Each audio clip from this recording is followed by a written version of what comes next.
This just showed up at our front door this morning. It's Kawai's new ES60. It's something I've been hearing murmurs about for many months, but this is gonna be the first time I've ever actually laid my own hands on it. So we're gonna see what it sounds like. We're gonna see what it feels like, because this has got a new action. The speaker specs are like completely unmatched for its price point, and it brings Kawai into a game that they've really been absent for decades, which is a credible offering in that kind of 500 USD range. They really haven't had anything there. If they can get into this price point with a credible product that's great to play, I think this is just gonna be a slam dunk for them.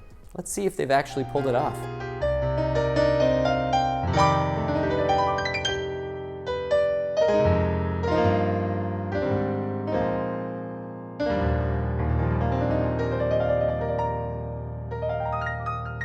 My first impressions are that this definitely has a few interesting things that it brings to the marketplace. Notably, this is by far the best speaker performance and piano tone out of the existing frame that I've heard from anyone at this price point.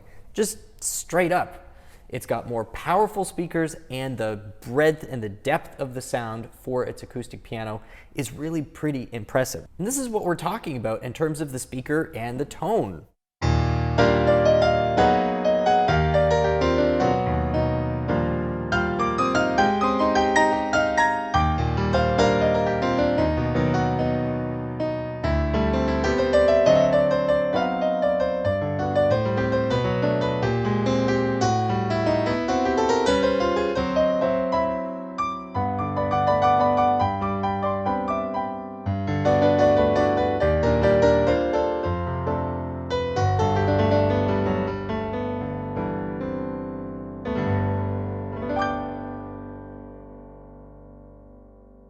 This is what I was worried I was going to hear. Thin tone that didn't really have much of a bass response. I thought I was going to be hearing a sound that was just a lot less complex and kind of almost sound cheap compared to, say, what they were loading the ES120 up with. Instead, basically this feels like an ES120 that is in a slightly smaller form factor, because they've got a different action in here, which we are going to talk about, and they've stripped some of the functionality out. Like, doesn't have the Bluetooth audio or MIDI, doesn't have the ability to record, a few less other features and functions, but the bare bones is still there. Kind of like what Roland did with the FP10 versus the FP30X. So the action Kawai has put in there is a brand new action for them. It doesn't appear in any other instruments, called the Responsive Hammer Lite.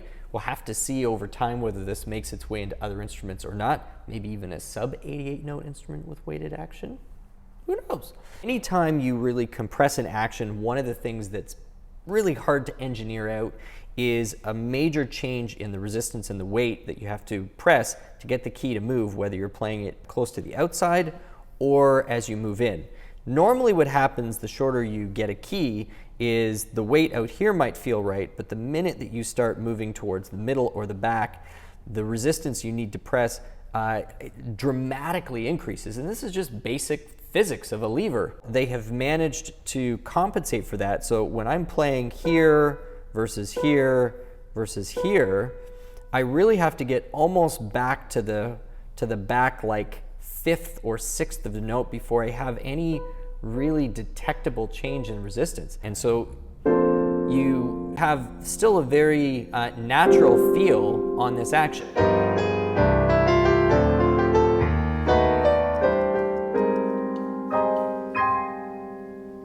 Now, how is this different? How does it feel different than, say, the responsive hammer compact action that you see in the ES120 or the KDP120, if we're staying inside the Kawai family? Well, for people who have already developed kind of a semi-professional or a professional level of strength in their fingers and their arms, and they're really experienced players, you're gonna feel a little bit of give on this action. For somebody who is just beginning, if this is gonna be their very first weighted action, I really doubt that they're going to notice what I'm talking about at all, because they just don't have the muscles developed whatsoever. For anybody, even pros, playing up to about 85–90% of their maximum velocity, this action feels almost as natural and almost the same as what you're going to get on, say, an ES120, KDP120, anything like that. It's only when you really get into what would normally be like a fortissimo range do you start to feel and detect the difference between this action and, say, a true pro level action. To me, the intended audience for this is just gonna feel like a very musical, very enjoyable piano. Moving over to the speakers, and you know, when I'm talking about speakers, really we're talking about sound. These pair of 10-watt speakers is putting out a lot more fullness and a lot more overall projection than I would expect out of an instrument of this price. And when you actually take a look at the specs and compare it to other instruments in this class, such as the Roland FP10 ACR, the Yamaha P145, what you find is this actually leads the class. At 20 watts, there's nothing that has more power than this instrument. And honestly, you can hear it.